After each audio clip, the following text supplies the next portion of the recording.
Why did you do that? That's just as bad as what she did. Well, no, it's not. My home was in Colorado. It wasn't in Connecticut. It was made that way because that's where she took you kids. Then she got arrested, and I had social services coming to talk to me about it. And they had been lied to about how to get in touch with me. And then when they finally did, they were asking me questions about why she got arrested. And she was arrested for that warrant. They finally caught up with her. Now, she was telling me that it is going to get dismissed or whatever, but after everything that she done put me through, how the hell am I supposed to believe a word that comes out of her mouth? So I did what I thought I needed to do, and I took you girls. I did what she did. I planned it all out. The only difference is she didn't lose a house over it. She didn't lose a car over it. She didn't lose all her stuff. I took you girls back to Colorado, and I filed with the court in Colorado and I tried to get the paperwork that I had her served on Megan. None of that worked, because what ended up happening is she filed in Connecticut, and the two judges were disputing jurisdiction. Well, we have this case with Nessa. Well, we have this expired case with Megan, but we know it's all related. We know the circumstances. We know what happened. He was in our court telling us what happened, blah, blah, blah. The judge was like, well, he came to Connecticut and lived there for 10 months. Oh, well, if that's the case, where the kids have been the whole time? The kids have been in Connecticut. Well, they're residents of Connecticut, which means that they have jurisdiction now. And anything that I filed in Colorado got trumped. It got X'd out. And I lost you girls again. And that was the last time I've seen you, because I had to give you back to your mom.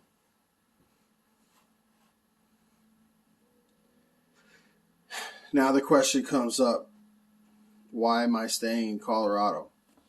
Well, the reasons I went to Connecticut were noble. They were, I had your best interest in mind. It didn't work out for me there. And I didn't have the support system that your mom did. Certainly wasn't getting any support from her. I was having to give her money. Whenever I couldn't give her money, I was getting shit on. If there had been a custody order, let's just play this out. If there had been a custody order in Connecticut where I had, say, 50-50 custody, what would I have been able to do? I have to work my ass off, put in long hours to be able to put a roof over your head, over my own head, put food on the table, all this stuff. I can't be there to watch you. I can't leave you at home. I can't get you dressed for school. I can't do any of that stuff because I have to work to make the money to survive. Your mom had Conlon. Your mom had people, grandma, her boyfriend's parents that could help. I didn't have none of that. I have that out here in Colorado, but I didn't have it there. And things were just falling apart for me there. When I brought you back to Colorado, that's what I had planned. We were going to get you into school. We were getting you into activities. We were doing all of that stuff. And then this court stuff came up, and I lost you again over a technicality. So now when if I want to get custody, any kind of fair custody, 50-50 custody, which is what it should be,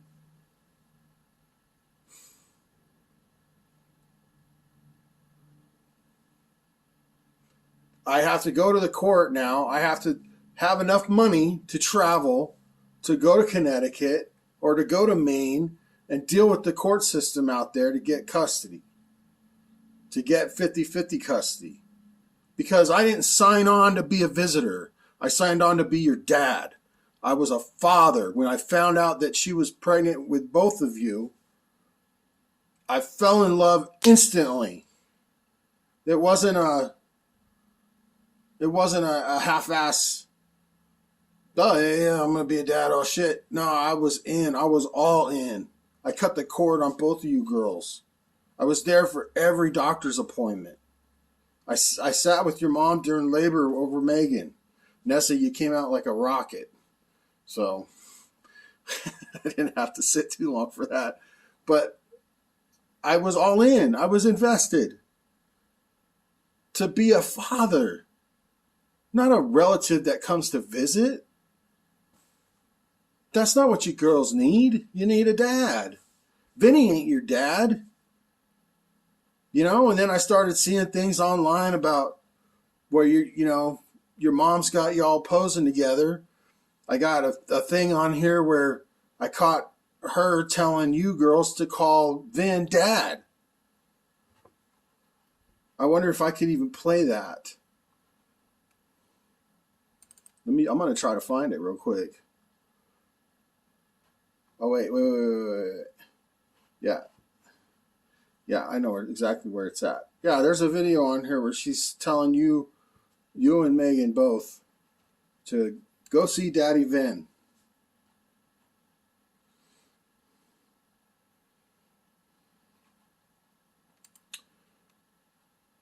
This stuff is just heartbreaking, man. All I ever wanted to be was dad.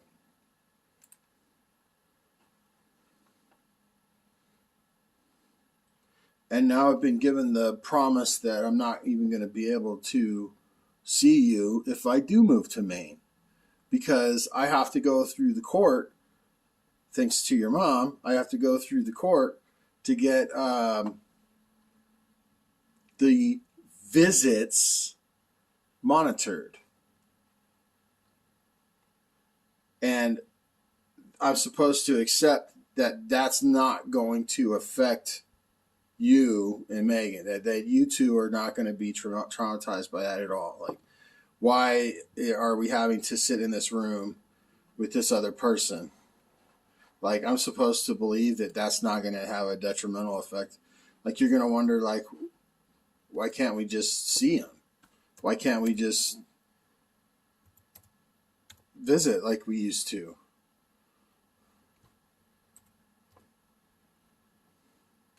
Oh, your mom's going to say that that's my fault because I took you out of Colorado. Or I took you out of Connecticut, rather.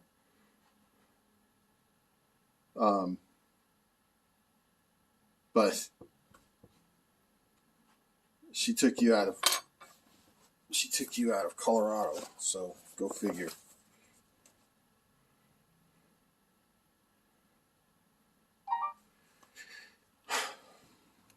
I don't know.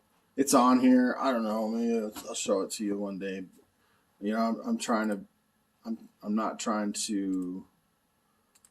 I'm not trying to. I don't want to go down that path with you girls. My issues with your mother are not my issues. Or I don't want those to become your issues. None of what happened between your mother and I is any of your guys' fault. None of it. And I don't ever want you to think that. None of this is your fault. Okay? Believe that. All the lessons there is to learn from any of this is that you girls did not do a single thing to deserve this. Okay?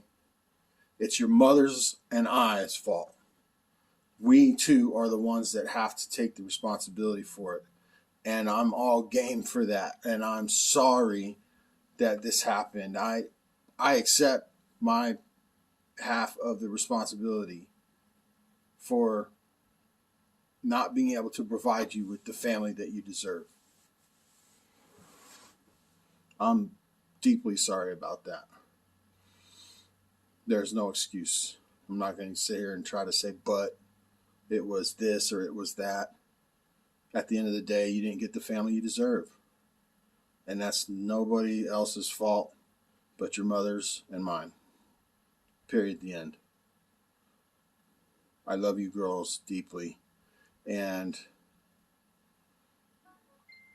your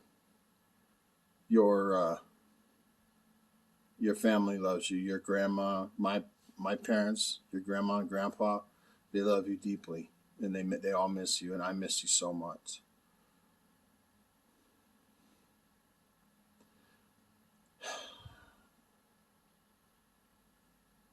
I hope this answers some of your questions. I really do. I love you, girls. And maybe things will change and I can delete this video. I don't know.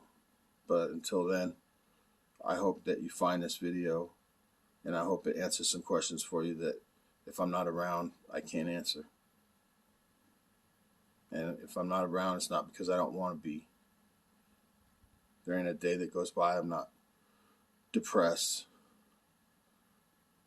because I missed your first days of school. I missed birthdays. I missed all of that because I couldn't get to you. I don't have the money to just fly around. I don't have the money to just move. I did it recklessly before and lost everything. I can't keep doing that. I'm 48. I have to make my stand here, and that's what I'm doing. I hope that someday when you girls are old enough to make your own minds up, to make your own decisions, that you're going to want to have a relationship with me, and we can go from there. I think that day's coming. I really hope so. I love you girls so much. And I have to go now because I'm going to run out of time. I love you, babies.